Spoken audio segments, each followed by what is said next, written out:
Hi, I'm Elaine. Welcome to my podcast channel. Hi, Miss Lindenstrauss. How are you today? Very well, thanks. How are you? I'm great. I heard that you are a research mathematician at Indiana University. Could you please self-introduce about your specialties and field of study? Yeah, what you normally do? Okay, so I'm an algebraic topologist, and algebraic topologists live on the seam between algebra and topology. Topology is the study of shape where you're not so interested in measuring, like in geometry, but you're trying to describe things qualitatively, like the figure eight has two holes. And if I did something with three loops, it would have three holes and they're different. So we're trying to discuss things like that, but sometimes it's simple, like if you have a flower with so many leaves, you can count the leaves. But sometimes it's harder to explain why you look at things and they really look qualitatively different. So we come up with algebraic invariants that are groups or rings, and they capture these these topological qualities of spaces. On the other hand, sometimes we also take algebraic objects and associate to them topological spaces where some property of the group or ring is captured, and sometimes it's easier to manipulate there, and sometimes we zigzag back and forth. So it's a sort of opportunistic field, but I find it very beautiful. And one of the applications that my work is most connected to is some invariant in algebra called algebraic K-theory, which is quite connected to different things, can be defined in different ways, and they give you the same thing, but it's really hard to calculate. And there's some methods in topology that help you calculate it. So basically, and the seam between algebra and more visual stuff. Yeah, that sounds really interesting, actually.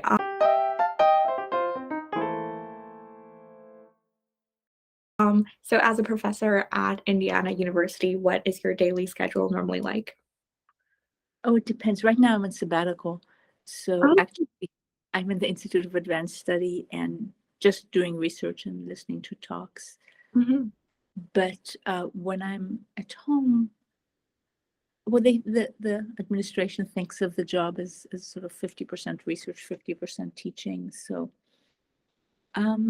yeah, so I teach every semester one or two classes, and then I have office hours, and I have graduate students, and I prepare and I do research, and I communicate with my co-authors Mhm. and do administrative stuff. And it's really like every day is different, except of course you have every semester you have your standard weekly schedule of when Mhm. your courses Yeah. are. Yeah. So, are you normally really busy, or you think that your current schedule is um, moderately relaxing, moderately hectic? So, is it really busy or not really busy? Well, I mean, during the semester when I'm not on sabbatical, it's Mhm. pretty busy. Mhm. Yeah.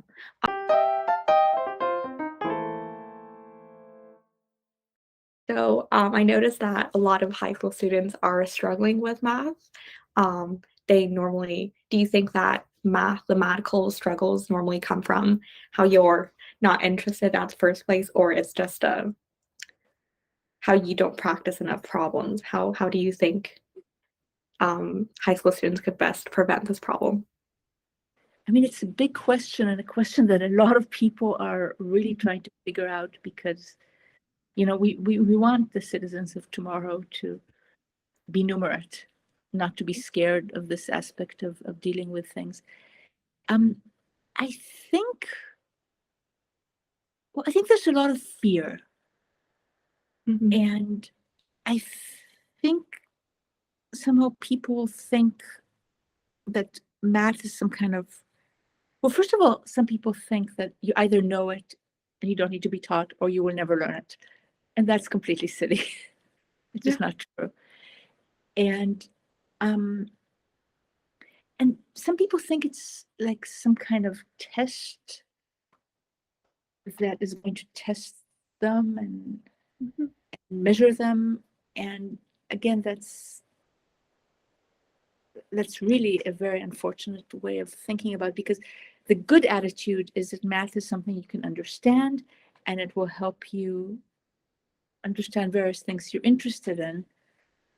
And if you have the right attitude and there's the next bit of math and you don't understand it, well, then you have a well-defined problem, and you can ask your teacher or go to office hours or talk with your friends or look at videos on YouTube or whatever it takes to figure it out. But when you have a problem with something in math, one should think about it as, oh no, here's this thing and I don't understand it. I would like to do something so I do understand it, rather than, oh, okay, here's a proof. Here's a math thing I don't understand. It shows that I'm not a math person. It shows math is not for me. It shows I can't do it. I need to go away. I don't know how to teach this attitude to people.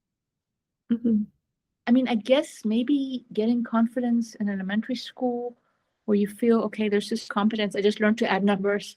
Oh, good. Now I learned to subtract numbers. Oh, good. And understanding each step probably would give kids more mathematical. But I mean, there's a lot of people whose job it is to do research into this. And it's a really hard problem, because, I mean, each person thinks it's just them, that all those other people, they could be fine at math, but me personally, we've just proved that I can't do that. Yeah. So attitude is really, really important for math, you think? Yeah. Yeah. Definitely. And And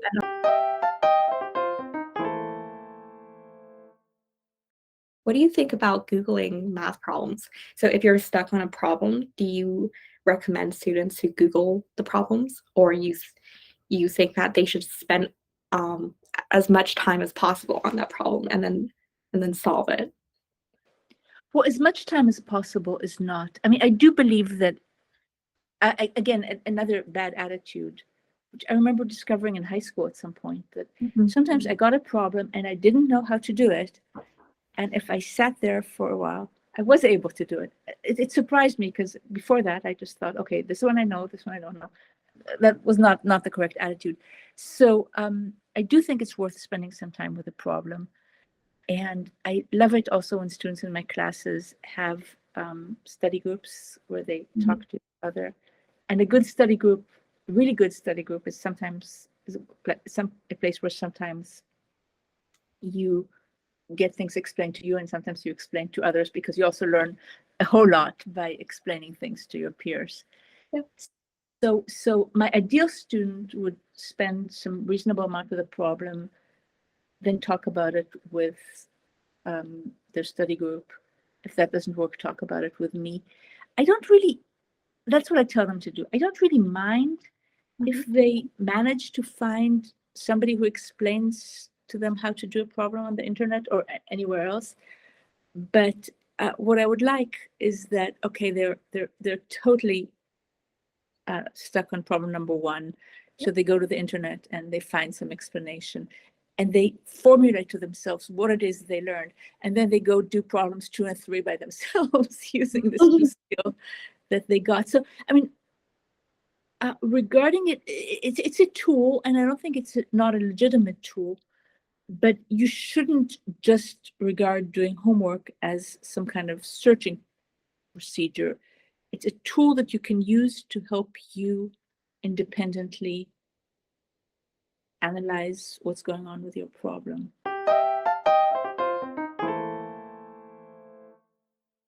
So I actually found you on in the website of Indiana University, and I did some research, and I found that your son, Daniel Larson, just to Oh, make sure everything is correctly researched.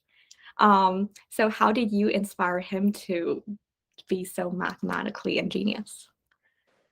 well, I mean, I guess it came from him, but when the kids were little, we played, like in the beginning, what was it called? This Candy Lane. this thing that you get some, you roll a die and then you get to go some number of steps. So you count. So when kids are little, I think it's good for them to play counting games. Mm-hmm. And then you can move up to Chutes and Ladders. Yeah. Candyland, yeah. And then you can move up to Chutes and Ladders. And then you can move up to Monopoly. And all these games that just, they don't teach you anything very deep, but they get you used to adding and subtracting. The first counting, and then adding and subtracting. And then, like Monopoly, you can give change and all that kind of stuff. Just giving people a comfortable sense of competence with basic mathematical operations is very useful. And then as he became older, my husband was running a math club. But I was, again, talking to kids about concrete problems and trying to make them understand simple things. And then I guess there's two things. First of all, it's good for a kid to be curious, so it's good to answer their questions. And curiosity is, of course, good for all things you might want to do. And secondly, just give people mathematical competencies and have them be comfortable about that. And then they know that if there's the next thing, well, they could become competent at that as well. Yeah. And yeah, for sure. And so I think giving them some confidence and then, oh, you can do it, you can still try your best and you're doing great. Especially it's a way of inspiring mathematically empowered people too. I think that's really good. And also math games too. I think they also help to inspire lots of mathematical thinking too. Yeah. So I've also done some research and he came up with a proof at last, which is amazing. yeah. So did you did you also support him a lot through his way of coming up with a proof? Well, I mean, he would explain things. He wanted to talk about them. Most of it was above my, I mean, it's things I'm not part of my expertise, but I tried to be a person willing to discuss it. And I mean, we were amazed at his persistence. He was also lucky, but he also worked very hard. Yeah. And, yeah, we're very proud of him, but it was really something that came from within him. Yeah.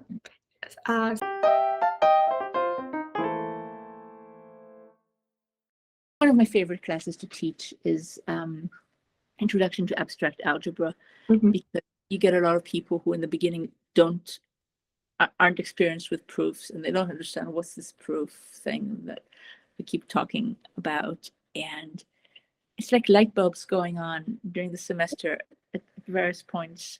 Different people suddenly get it, and then they become very happy, and they like me, and they like the course, and they're like everything.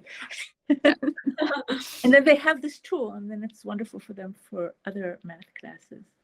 Yeah. But it's a struggle until you get it. Yeah, for sure. Like at first, if you just get into university, you were a high school student and the next day you're a college student, and it must be really, really hard to write proofs in this mathematical language. How can I write a good proof? It's sort of different, and I guess that you have to struggle for a year or whatever until you can actually until the bulb goes on. But it's important to know that it's hard for everybody until you just get it. And so, yeah, people get pretty unhappy, but you just want to keep going because by the end of the semester, most of them do get it. Yeah. And then it's really nice. Of course, some come knowing it. And for some people, it's easier than for other people. But that just means that, okay, or maybe they're lucky, or maybe they've seen more similar things. But most people, if they really persevere and try to understand, assume that it makes sense, and just ask and ask and ask until they figure out how it makes sense, they will get it. And that is a wonderful thing. So asking questions too, like why is this? Questions. Yeah. Not being embarrassed about not understanding. Like if you've done the work and you don't understand something, then you're entitled to ask it, even in class, and you shouldn't be embarrassed about not knowing it. And Mhm. probably if you have a question, there are a lot of other people who also don't know the answer. Yeah, just say it in class so you can ask it for us. So yeah, I totally agree. Even math classes offered at my school, I think that a lot of people or students are struggling to speak up even because they are really scared if I ask this question, would everyone think I'm stupid or idiotic? But I think really it's just ask the question and discuss that topic. It doesn't really matter